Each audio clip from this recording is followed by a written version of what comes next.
परम पिता परमात्मा और उनकी सभी पवित्र आत्माओं को नमस्कार। संतों का असली स्वरूप शब्द या नाम होता है। वे शब्द या नाम में से ही आते हैं और हमारे ख्याल को शब्द या नाम के साथ जोड़कर उसी नाम में वापस जाकर समा जाते हैं। इंसान का गुरु इंसान भी हो सकता है। देवी देवता किसी ने देखे नहीं, परमात्मा के स्वरूप का किसी को पता नहीं। जब तक हमें कोई हमारे जैसा इंसान होकर ना समझाए, तब तक उस परमात्मा के बारे में हमें कुछ भी समझ नहीं आ सकती। हजरत ईसा ने उन महात्माओं को देहधारी शब्द कहा है, यानी वह शब्द जब इंसान के जामे में आ जाता है, हमारे लिए देहधारी गुरु बन जाता है। लेकिन असल में परमात्मा और शब्द एक ही हैं। परमात्मा और परमात्मा के भक्तों में कोई फर्क या भेद नहीं है। वे परमात्मा की भक्ति करके उसी का ही रूप हो जाते हैं। वेद का कथन है, ब्रह्मवेत्ता ब्रह्म एव भवति, कि ब्रह्म को जानने वाला ब्रह्म ही हो जाता है। जिस प्रकार समुद्र की लहरें समुद्र में से उठती हैं और वापस समुद्र में ही जाकर समा जाती हैं, इसी प्रकार एक लहर का समुद्र के साथ जो रिश्ता है, वही परमात्मा के भक्तों और संतों का उस परमात्मा से रिश्ता होता है।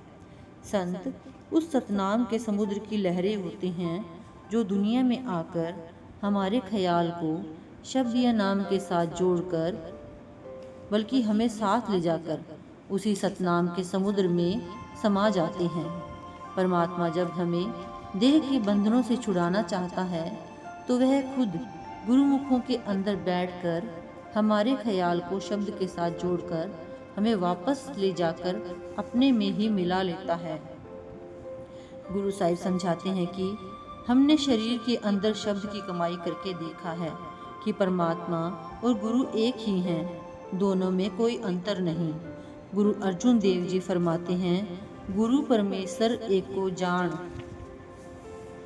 वह महान बादशाह वज्र कपाट को बंद करके आंखों के पीछे बैठा है और फिर मनुष्य के रूप में खुद ही दरवाजा खोलने आ जाता है।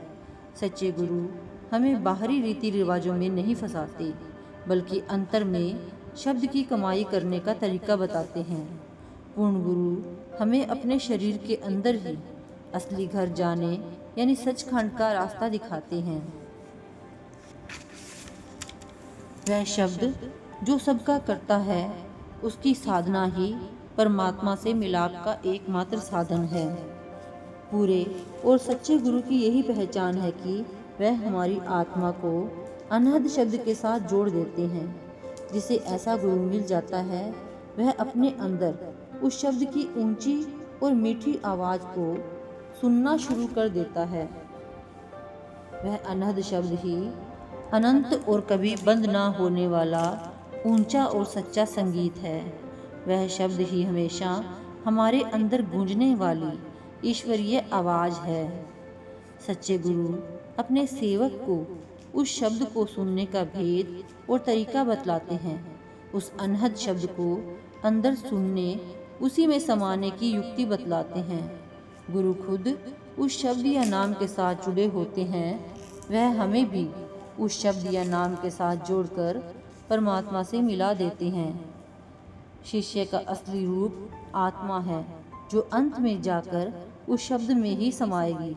स्थूल शरीर छोड़ देने के बाद भी गुरु अपने शब्द स्वरूप से शिष्य की संभाल करते हैं।